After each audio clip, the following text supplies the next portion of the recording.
सप्तशृंगी देवी भारतातील 51 शक्तिपीठांपैकी आणि आपल्या महाराष्ट्रातील 3.5 शक्तिपीठांपैकी अर्धपीठ म्हणून सप्तशृंगी देवीचं हे मंदिर ओळखलं जातं. देवीचं हे मंदिर छोट्या मोठ्या अशा 7 पर्वतांनी घेरलेलं आहे, म्हणूनच या गडाला सप्तशृंगी गड म्हणतात.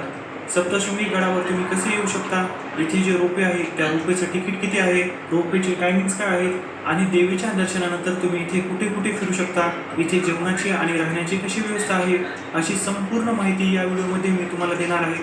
तर व्हिडिओ बिलकुल स्किप करू नका, शेवटपर्यंत पूर्ण बघा. जय शिवराय मित्रांनो, मी प्रतीक कदम. आजच्या या व्हिडिओमध्ये तुमच्या सर्वांचे स्वागत आहे. सप्तशृंगी गड नाशिकपासून फक्त 65 किलोमीटरच्या अंतरावर आहे. सप्तशृंगी गडावर येण्यासाठी तुम्हाला नाशिकच्या ओल्ड CBS बस स्टँडवरून दर 1 तासाला सप्तशृंगी गडावर जाणाऱ्या बस मिळतील. या बस फक्त 1.5 ते 2 तासात तुम्हाला गडावर सोडतील. गडावर येताना 8 ते 10 किलोमीटरचा खूपच सुंदर असा हा घाट लागतो. एका बाजूला उंच डोंगर आणि दुसऱ्या बाजूला फुलदरी. पावसाळ्यात तर या घाटात एवढं भारी वाटतं ना, सगळीकडं धुकं पसरलेलं, एकदम थंडगार वारा, खरंच खूप भारी वाटतं.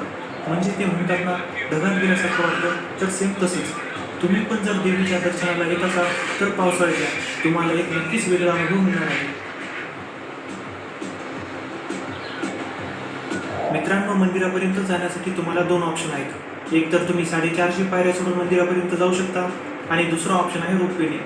जर तुम्हाला रोपवेने मंदिरापर्यंत जायचं असेल तर तुम्हाला रोपवेच्या या एंट्री पॉईंटपर्यंत यावं लागेल आणि इथून सर्वात पहिले तुम्हाला रोपवेचं तिकीट घ्यावं लागेल. रोपवेचं तिकीट 120 रुपये आहे आणि लहान मुलांसाठी व सिनियर सिटीजनसाठी फक्त 60 रुपये तिकीट आहे. रोपवेचं तिकीट घेऊन जसं तुम्ही आतमध्ये येता तर या मॉलमध्ये तुम्हाला शॉपिंग करता येईल. ओटीसाठी, पूजेसाठी जे काही सामान लागतं ते सर्व तुम्हाला इथे घेता येईल. तसेच या मॉलमध्ये हॉटेलसुद्धा आहेत आणि इथून तुम्ही प्रसाद पण घेऊ शकता.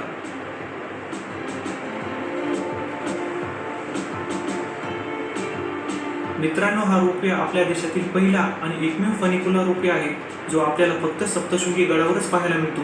हा रोपवे दिसायला तर ट्रेनसारखा दिसतो, पण याचं काम रोपवेचं आहे. फनिकुलर रोपवे म्हणजे 2 गाड्या एकमेकांना बॅलन्स करत वर खाली जातात आणि या रोपवेची सर्वात खास गोष्ट म्हणजे या रोपवेने आपण फक्त 1 ते 1.5 मिनिटात गडावर जातो. तुम्ही पण गडावर आल्यावर या रोपवेने मंदिरापर्यंत जा. तुमच्यासाठी हा एक लाईफ टाईम एक्सपिरियन्स होऊन जाईल. मित्रांनो, आता आपण पोहोचलो आहोत सप्तशृंगी देवीच्या मंदिरात. आता आपण करूया देवीचे लाईव्ह दर्शन. मित्रांनो, देवीची ही मूर्ती पूर्णपणे सिंदुराचा लेप दिलेली आहे आणि विशेष म्हणजे ही मूर्ती स्वयंभू आहे.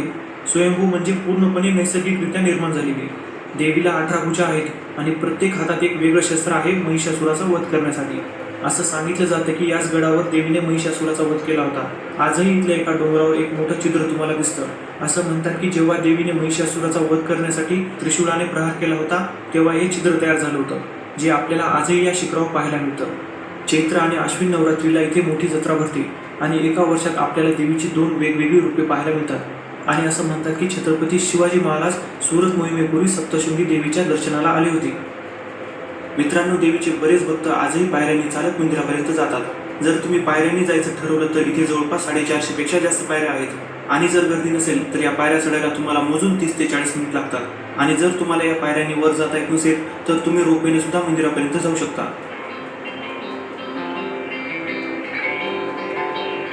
देवीच्या दर्शनानंतर इथे येणाऱ्या सर्व भक्तांसाठी सप्तशृंगी ट्रस्टमार्फत प्रसादालयाची सोय आहे. या प्रसादालयात तुम्हाला एकदम कमी किमतीमध्ये जेवणाची खूपच छान सोय आहे. जर तुम्ही साधी थाळी घेतली तर ती थाळी तुम्हाला फक्त 20 रुपयामध्ये मिळून जाईल आणि जर तुम्हाला थोडं काही स्पेशल हवं असेल तर VIP थाळी इथे फक्त तुम्हाला 60 रुपयामध्ये मिळून जाईल. या प्रसादालयामध्ये नाश्त्याची सोय सकाळी 8 ते 10 वाजेपर्यंत असते आणि जेवणाची सोय दुपारी 11 ते 2:30 आणि संध्याकाळी 7 ते 9 वाजेपर्यंत असते. नाश्ता किंवा जेवण घेण्याआधी आपल्याला आधी असं एक कुपन घ्यावं लागतं, जे की इथे असलेल्या एका काउंटरवर मिळून जातं.